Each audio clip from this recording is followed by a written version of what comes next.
I felt a little bit of, positive vibrations. So whatever I want to share with you, I just wrote it now. I hope you'll appreciate it. Yeah, this is my offering to the space, the energy to you guys. Thank you. It goes a little something like this. This is why I write what I like. I cannot stop the tremble and tremble of the songs of black folks. I cannot still the swing and drumming, no matter how much I was sold.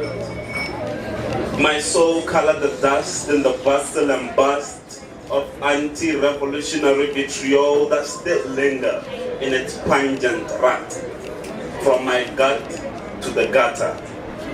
But I'm a jazz man, a simple yet bedazzled man.